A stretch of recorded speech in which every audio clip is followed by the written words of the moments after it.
Hi Nana.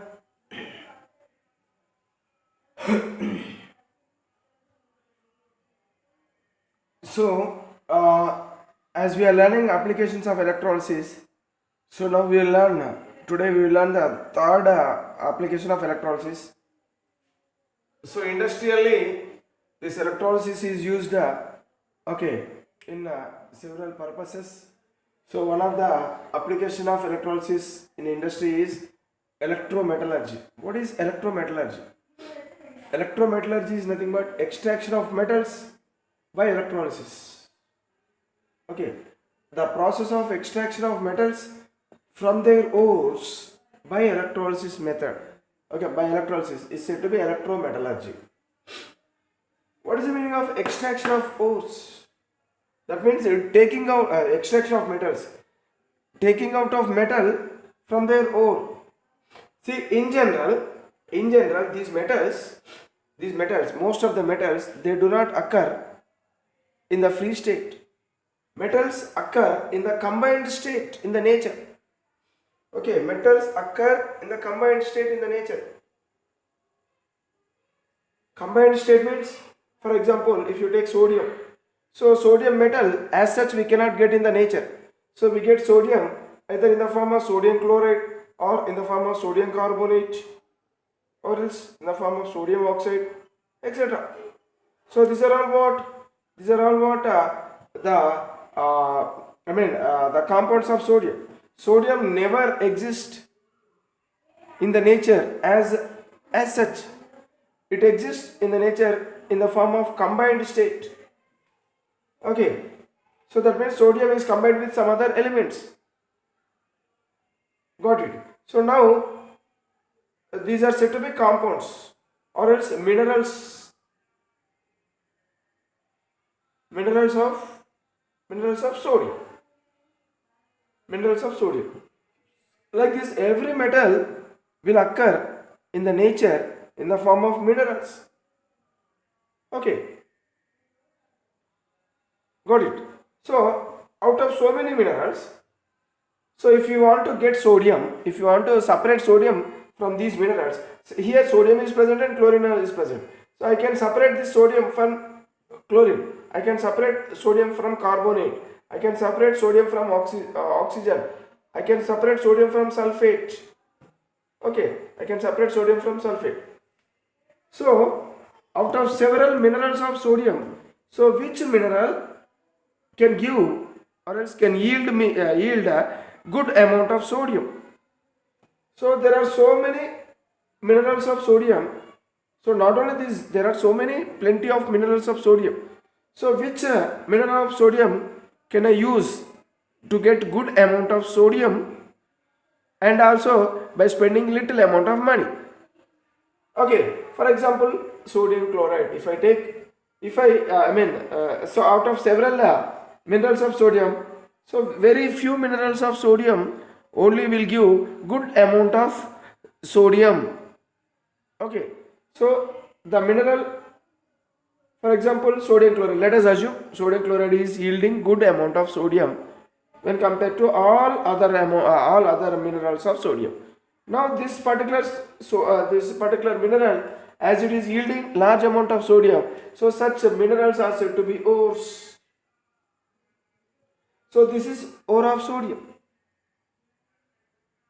Okay, and whereas all other minerals of all even this is also mineral only, but the mineral which can yield good amount of metal or else the mineral which can give good amount of metal is said to be ore. So this is ore of sodium. All these are minerals of sodium. All minerals cannot be ores. What is ore? Ore is a mineral. Ore is a mineral only, but that can give good amount of that metal. So from this, if we get good amount of sodium from this mineral, and if we cannot get good amount of sodium from other minerals, then this particular mineral is said to be ore. So that ore means the mineral that can yield good amount of metal Okay. By spending less amount of money is said to be ore. Okay, ores are nothing but minerals of metals only, but all minerals of metals cannot yield good amount of that metal. So out of several minerals of metals, okay, there are only very few minerals which can yield good amount of metal. So those minerals specifically they are called as ores of metal. So this if they cannot give good amount of sodium, okay, then they are not treated as ores. The one which the one mineral which can yield a good amount of metal, okay, that mineral is said to be ore. For example, take iron. If you take iron, so iron, there are so many minerals of iron.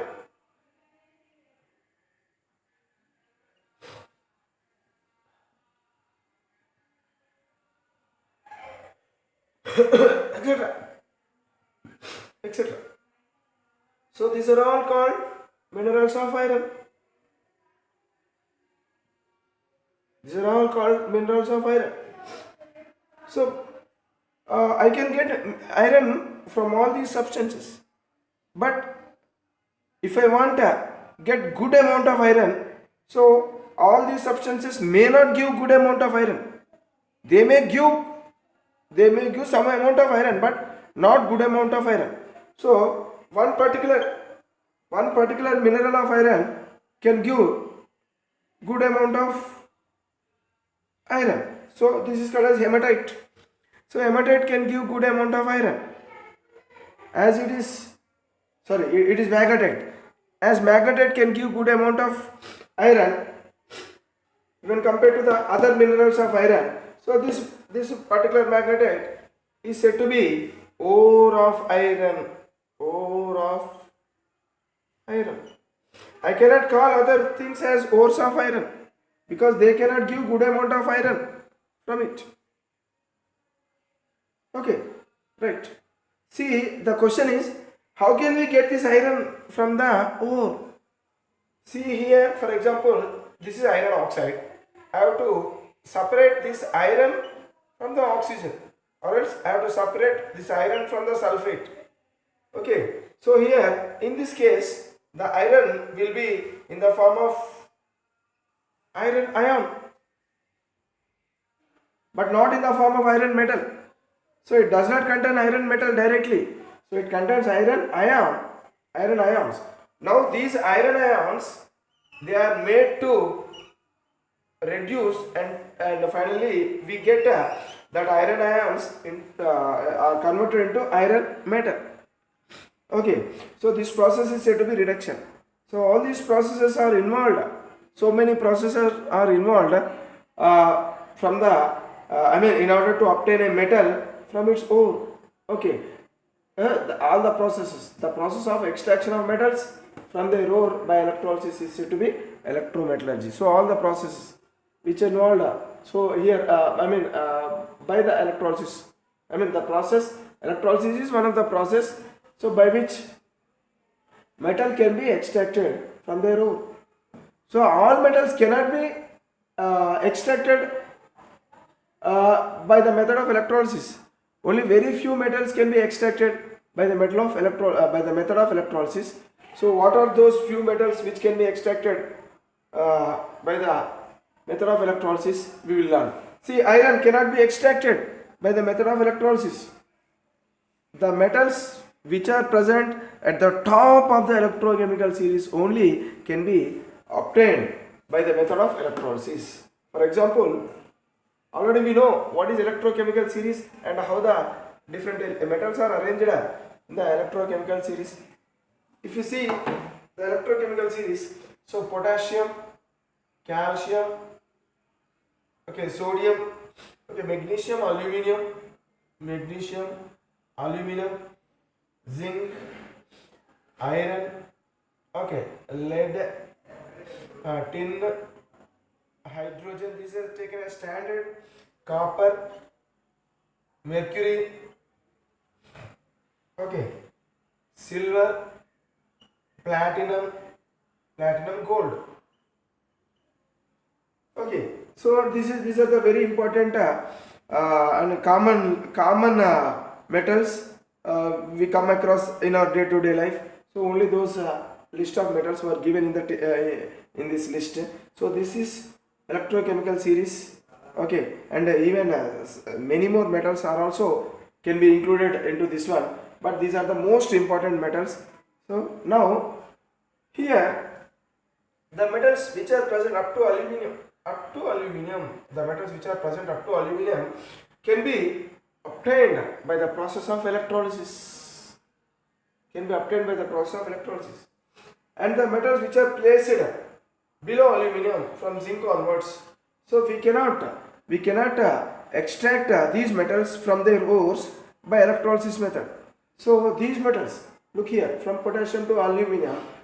So these metals can be extracted from their ores by electrolysis method, because these are highly reactive metals. Only for highly reactive metals generally we go with the electrolysis process, because it is somewhat costly process.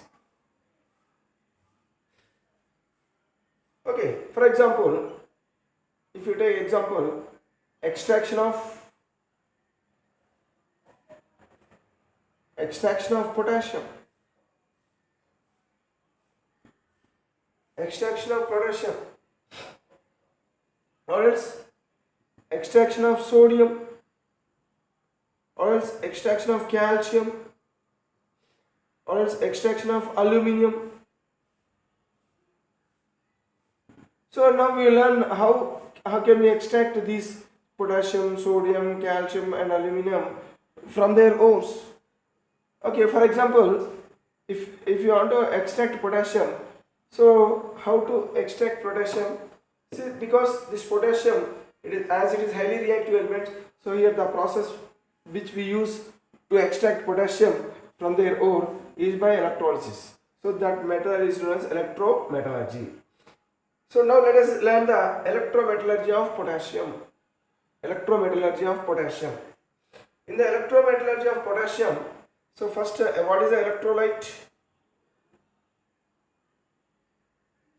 Electrolyte is taken as fused potassium chloride is taken as electrolyte.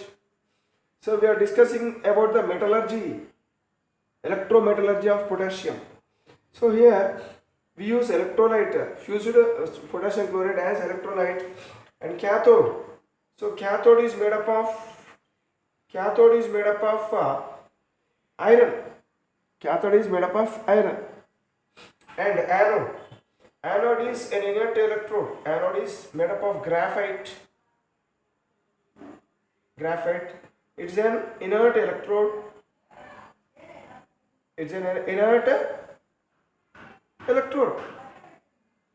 Okay. Now, so now if you see the dissociation of electrolyte. See, actually fused potassium chloride. So now dissociation of electrolyte. So it involves what? So in electrolyte, so what are the substances are present? Only this substance, potassium chloride. So that means dissociation of electrolyte involves so the formation of potassium ions and chloride ions from the fused potassium chloride. Okay, so this is dissociation of electrolyte. So now if you learn the reactions at cathode.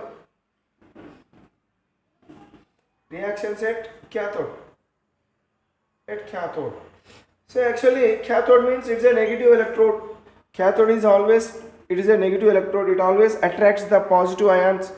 So this potassium ion is the positive ion present in this electrolyte. So that means potassium ion is attracted by the cathode.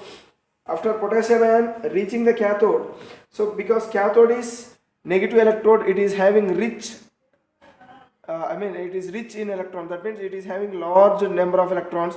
So that means this cathode can give electrons to the potassium ion, so that the potassium ion will discharge at cathode to form potassium metal.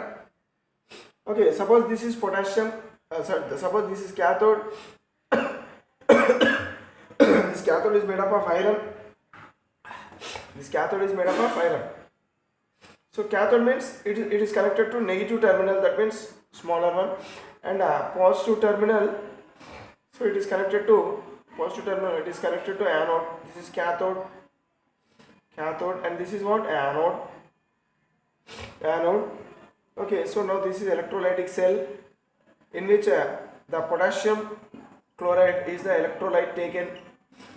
Fused potassium chloride. This is what?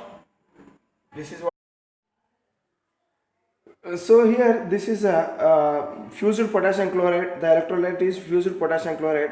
So in this electrolyte, the potassium ions and chloride ions are present in large amounts. Okay, so what happens is potassium ions will move towards cathode and discharge at cathode, and the chloride ions will move towards anode. Okay, so after moving because anode is a positive terminal or else positive electrode, so it attracts the negative ions. So as these negative ions will move towards anode, and after moving towards anode, so these negative ions will lose electrons, because anode it is in need of electrons. So these negative ions, so they lose electrons at anode, and these electrons are taken by anode, and these chloride ions, they are discharged into chlorine gas. So that means the chlorine gas is liberated at anode. So in this way, the electrometallurgy of potassium involves the formation of potassium metal at the cathode and the liberation of chlorine gas at the anode. Okay, so that means electrometallurgy is nothing but extraction of metals by electrolysis. That means the process of extraction of metals from their ores by electrolysis. So suppose if you want to see the electrometallurgy of sodium, it involves what is the electrolyte? So fused sodium chloride will be the electrolyte, and the cathode will be iron only. Anode will be graphite, which is inert electrode, and the dissociation of electrolyte. So here which electrolyte? Because electrometallurgy of sodium, so the electrolyte will be sodium chloride, fused sodium chloride. So this sodium chloride dissociates into sodium ion and chloride ion. So this is positive ion, this is negative ion, cation and anion. Cation will move towards cathode and anion will move towards anode. So reactions at cathode. So after sodium ion moving towards cathode, what happens? So cathode is in rich of electrons, so it will supply electrons to any ion which needs. So now sodium ion is in need of electrons, so it will take electrons from the cathode and convert it to sodium metal. So that means sodium metal is formed at cathode. Okay, sodium metal is formed at cathode, and this chloride ion, it will migrate towards anode. Okay, again the same reaction we can discuss even in case of electrolysis of fused sodium chloride. Again, even in the electrolysis or else in the electrometallurgy of sodium chloride, the same reaction at anode will take place. So that means formation of chlorine gas. So that means the two products are formed. One of the product is sodium metal. So that means sodium metal, pure form of sodium metal is formed. So the process of extraction of metal. So which metal here? Sodium. Okay, metal from their ore. So what is the ore? Fused sodium chloride by electrolysis. So it's called as electrometallurgy of sodium. So here sodium is prepared, hence it is said to be electrometallurgy of sodium. Suppose if you want to prepare calcium, then it is said to be electrometallurgy of calcium. Okay, electrometallurgy of calcium involves what? So what is the electrolyte used for the electrometallurgy of calcium? So the electrolyte is calcium chloride, fused calcium chloride. What is the meaning of fused? Fused means molten calcium chloride. So in this case also the cathode is iron, it is made up of iron, and the anode is made up of graphite, an inert electrode, and the dissociation of this electrolyte. So this electrolyte, calcium chloride. So this calcium chloride will break down. It will dissociate into calcium ions and calcium ions and chloride ions. So calcium ion is cation and chloride ions are negative ions, anions. So cations will move towards cathode. So after reaching the cathode, so this calcium will take electrons from the cathode and convert into calcium metal, convert into calcium metal, convert into calcium metal, and the chloride ions, negative ions. So anion will move towards anode. The chloride ions will move towards anode. Okay, and after moving towards anode, so anode it is a positive electrode, so it attracts the negative ions. So chloride ions are the negative ions. Now these chloride ions will lose its electrons. Okay, these electrons are taken by anode and chlorine gas is liberated. So like how we have discussed the anode reaction in potassium chloride or sodium chloride or calcium chloride. So all these things, the anode reaction is same. Okay, now we will discuss about the electrometallurgy of aluminum. Electrometallurgy of aluminum. So in the electrometallurgy of aluminum, the electrolyte should be what? Aluminum oxide, Al2O3. So here aluminum oxide is the ore. In other cases we have used chlorides, but here we have used oxide. The cathode which we use here in the extraction of aluminum, the cathode is gas carbon. It's a gas carbon. What is gas carbon? It's an allotrope of carbon. It's an allotrope of carbon. There are so many allotropes of carbon. So many allotropes are there for carbon. So gas carbon is one of the allotrope. So this gas carbon is made as a cathode electrode. Okay, and for anode, so we use thick carbon rods. Thick carbon rods.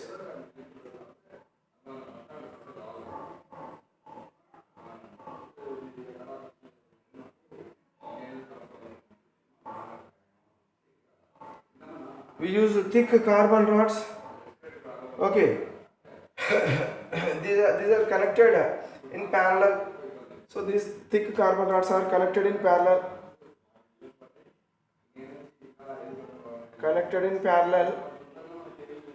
Okay.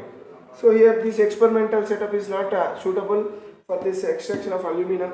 So because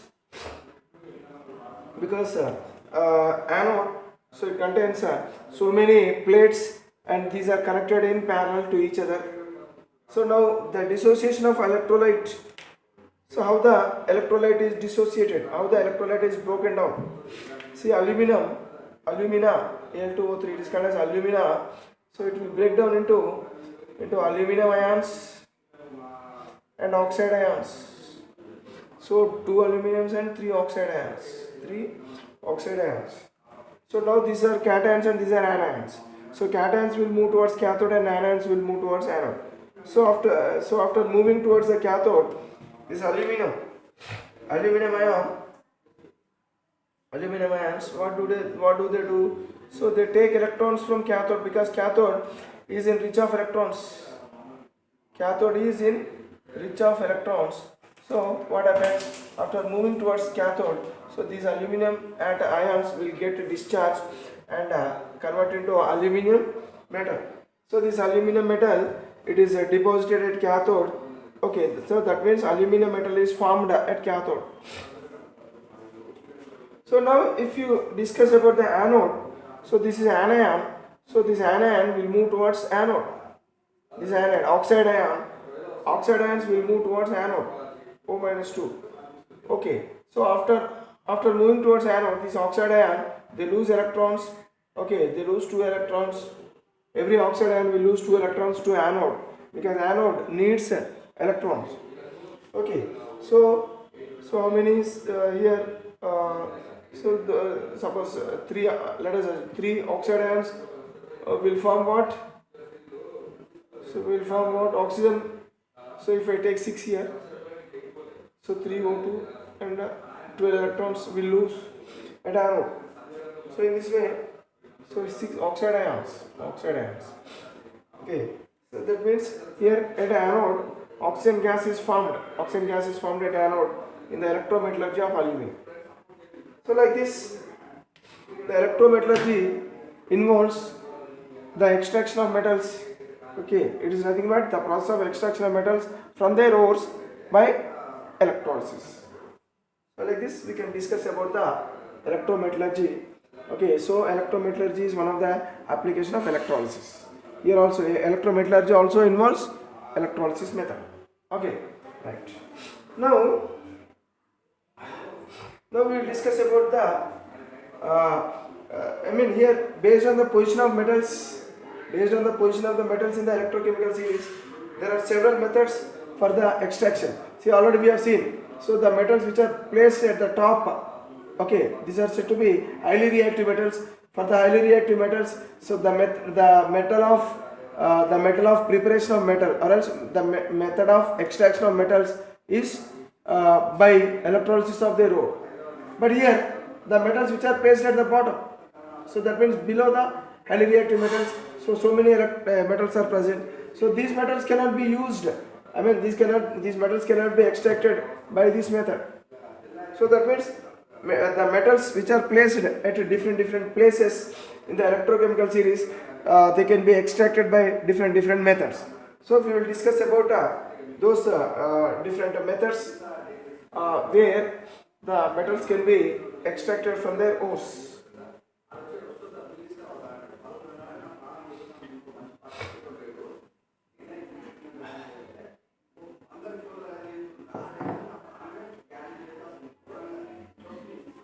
So based on the position of the metals in the electrochemical series, there are several methods of extraction.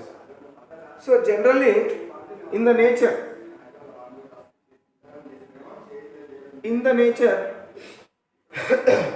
very few metals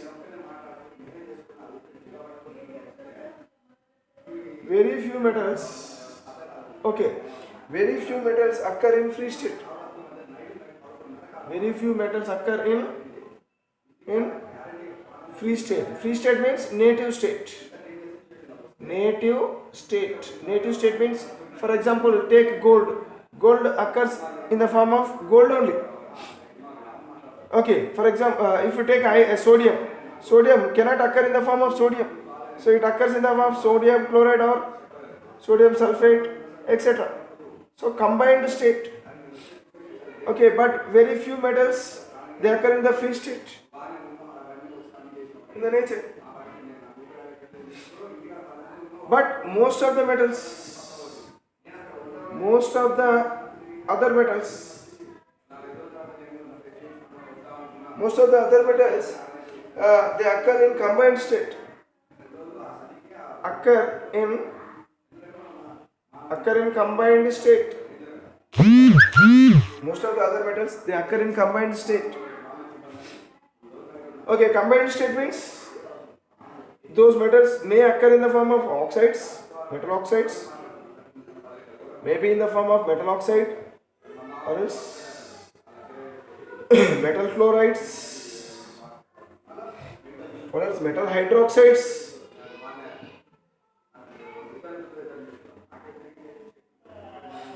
or else metal carbonates, or else metal sulfides,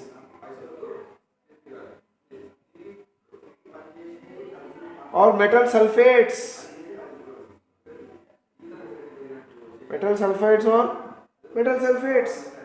so etc. So these are all different, these are all combined states. So generally metal occur in combined state. Most of the metals, they occur in combined state, either in the form of their oxides or their chlorides or their hydroxides or their carbonates or their sulfides or their sulfates. But very few metals, they occur in the free state or else native state. Example, gold, platinum, silver. Of course, even these metals also will form compounds, but the compounds shown by these metals are very less, very few number of compounds it forms. That means they These also occur in the combined state, but to a very very less extent. Okay, whereas all other metals they occur in the combined state, either in any of these ways. Okay, so these are all called as ores, combined state. So those metals they occur in the combined state. That means in the form of ores. The form of ores.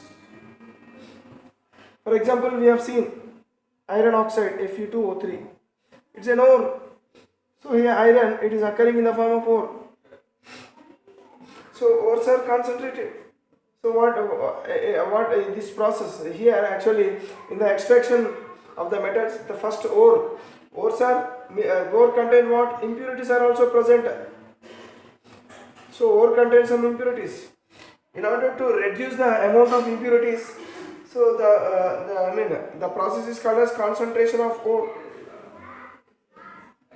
Concentration of ore. So that means in the process of concentration of ore,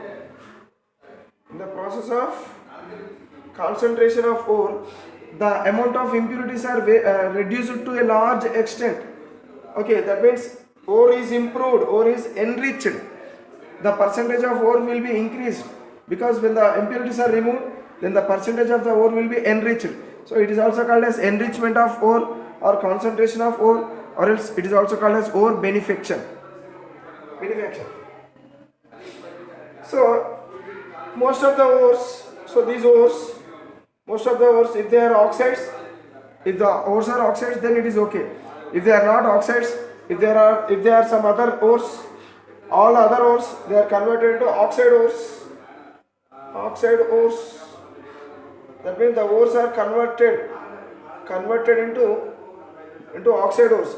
In majority, in general, all other ores are converted into oxide ores, because from oxide ores the metal can be extracted easily when compared to the other types of ores. When compared to hydroxide ores, or else carbonate ores or sulfide ores or sulfate ores. So from all these ores the metal cannot be separated that easily.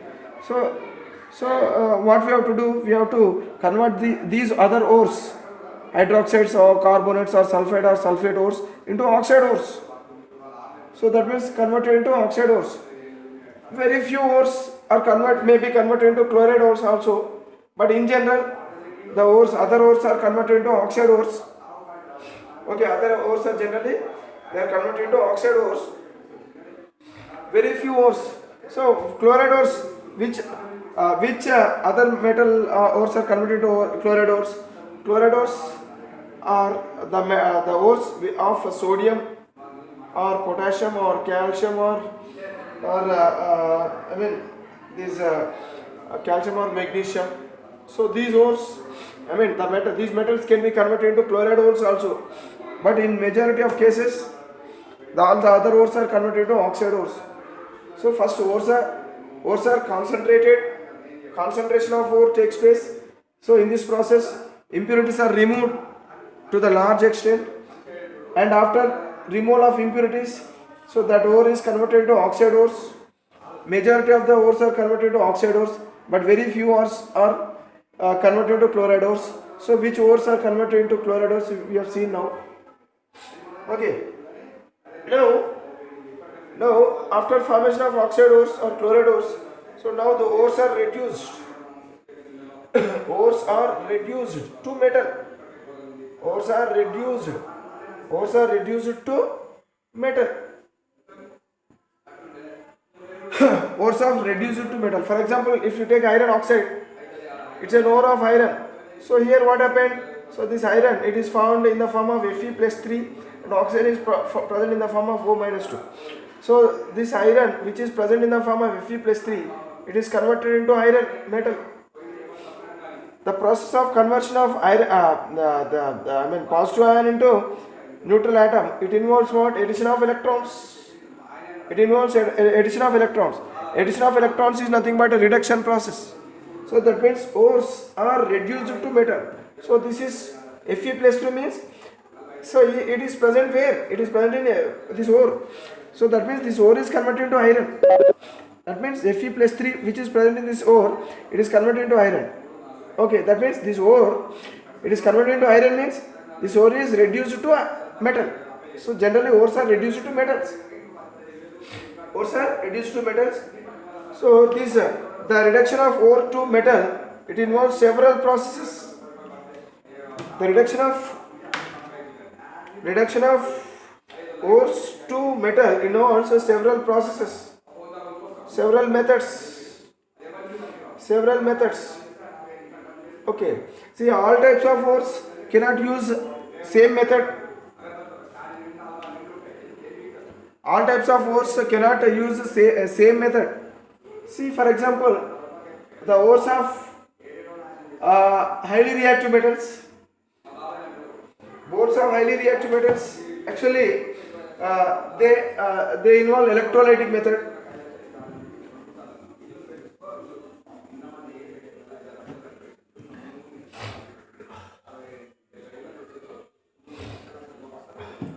These are the ores of highly reactive metals. Highly reactive metals. Okay, so their ores, highly reactive metals, their ores are their ores are reduced to the metals by the process known as electrolysis method. Because to reduce to reduce ores of highly reactive metals, uh, we cannot use any reducing agents. So highly reactive metals, for highly reactive metals,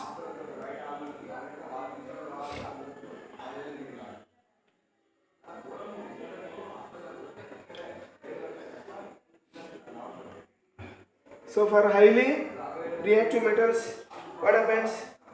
Highly reactive metals means they are highly electropositive metals. Okay, so what are the highly electropositive metals? Potassium, calcium, sodium, magnesium, aluminum. So they are reduced by electrometallurgical process. Electrometallurgical process. Electrometallurgical process.